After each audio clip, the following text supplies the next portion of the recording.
All right, so this is the first video, but I mean, and it wasn't supposed to be this for the first video, but it is what it is. It seems like some pretty big news coming from the Cosmic Book News. Are they reliable? I don't know. Had to ask ChatGPT. I've never heard of them. Let me take a sip of my energy drink real quick. Mm. That's so good. Anyways, I never heard of them in my life. Apparently, they're somewhat reliable. So take this with a grain of salt, especially because of what they're trying to cover and, claim to have insider news for. So this is about the SnyderVerse, the DCEU, the derailed universe. Yeah. So take it with a grain of salt. I don't know. Um, so they came out saying that basically the whole premise of it is that the Saudis would be in the front seat. It's literally the name of their little section, I guess, if you want to call it that the Saudis are going to be in charge. And that does add credibility because they just buy anything. They buy absolutely anything. I mean, take a look at how Saudi Arabia has affected all of sports. Everybody's getting paid buttloads of money now. Like, well, boxers already did, right? Well, if you were a high profile, let's say Tyson Fury, right? Those couple fights with Alexander Usyk, they have buttloads of money that they just seem like they don't care how much they dump. So if anybody would somehow bring back the Snyderverse, it would be Saudi Arabia. Somehow. Apparently, Zack Snyder has some sort of deal. We know the deal he has with Netflix, right?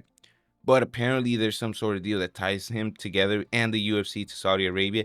That's kind of odd. They kind of go into it in this article, to be fair. Let me see where it's at. Yes, Snyder and the UFC partnered with Saudi Arabia's General Entertainment Authority, chaired by Turki Al-Sheikh. That's how I pronounce his last name. I'm sorry if I couldn't. All right. I'm sorry if that's not how I've always pronounced it like that. Let's see. To produce Brawler, an upcoming film Snyder is directing and co-writing. The Saudis trust Snyder creatively, and he is already tied directly into their entertainment expansion. There it is. Okay. That's basically the big boom, especially because of how all these talks of the sale going on right now, right? And Snyder kind of like putting himself out there, posting never before seen images of Justice League characters, for that film in specific, right? I think, well, some look like they were from Batman vs Superman, to be fair, but anyway, some never before seen pictures of Henry Cavill's Superman, with captions saying Henry Cavill is Superman. Some new pictures of Ben Affleck, which he openly rejected, being part of James Gunn's universe, according to this. I've been so out of the loop, guys. It's insane. But yeah, that's all that there's going. The big sell that's going on, and the possibility that the Saudis could be in the front seat for this whole thing going down, and it possibly being like it would be an Elseworld story, because right now James Gunn's DC universe is it's the main timeline now. But that would be kind of cool. Now this is my personal speculation and my personal feelings towards if these news were to be true, if these little inside reports end up being true. It'd be kind of awesome. I really love Man of Steel. Man of Steel came out back in 2013, time I was really young, but I really loved it. There was a lot of action, and that is the thing, right?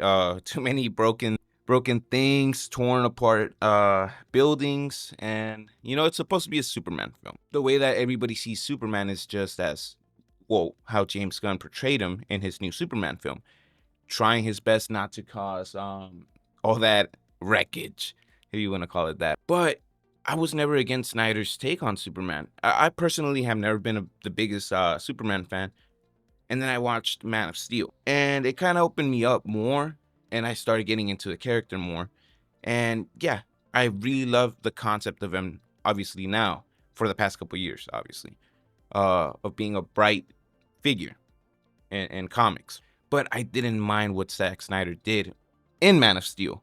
Batman v Superman, it was a bit too, it started going too dark, in my opinion, but I still didn't hate it. I really liked and was intrigued by his take on the character. But it got cut short. New DC universe started lining up to be created, and for it to be the main thing going forward, right? And it kind of feels like he never got his fair due, even though he was able to put out a 4-hour Justice League movie, his 4-hour Justice League movie. It still felt like there was more to give, and clearly there was, as he had scripts for another 2 Justice League movies, I believe, which, by the way, included spoilers, I guess. I mean, they've been out for a long time. I guess they included Bruce impregnating Lois Lane. I'm not even joking. As I said, I didn't mind like his portrayal of Superman in Man of Steel, even in Batman v Superman, all of them. I particularly loved his take on Superman in Man of Steel, though. I'm not gonna pretend. I'm not a shill. I can't defend that. Batman getting Lois Lane pregnant. Are you kidding me? And then the son was gonna be called like, what was his name? Bruce Kent? Some dumb BS, man. I can't. I have to take another sip right there, because that's insane. Yeah, he must have been high on meth. Can you be high on meth? I don't know anything about drugs. Shut up. He was on cocaine. Something. Like large amount, everything under the sun. He was on it. Zack Snyder was on it. Some of his ideas were outrageous, but not all of them. And obviously, he wanted to carry forward. He would have to reevaluate some of his decisions, because I mean, the scripts are out, you know. So he would have to change a couple things, and I would hope that would be one of them, right? That's like the biggest one that comes to mind. The whole Batman and Lois Lane, Bruce and Lois.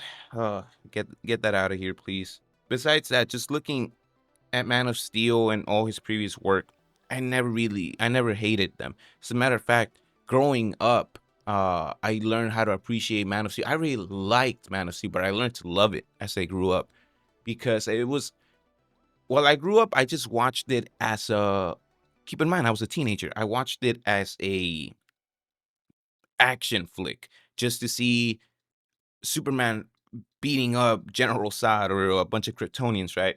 And wrecking a city. And it's entertaining. That's something you can't take away from Man of Steel. Even if you hate it, I think you can't deny that it has very big entertainment value. But as I grew up, because even back then I was like, yeah, this is a darker take, right? It's not kid friendly, let's say. I grew up and I learned to love it because I was able to take in those moments more, where Clark would be talking to his dad. And some of those quotes do hit now that you get older. And I'm not trying to be this inspiration. That's not what this channel's about. I'm literally a troll. Kind of. Anyways, but those quotes hit. Those moments hit hard. And they carry a big significance and meaning if you apply them to your life. And it's weird because it comes from a comic book movie. So I learned how to appreciate Man of Steel because of that. And it also somehow made me have a better connection with my dad. Because, sometimes your relationship with your parents could be, sometimes it could be rough. But when you understand why they're doing it, it makes you love them even more. And somehow Man of Steel helped me a little bit with that. It's insane.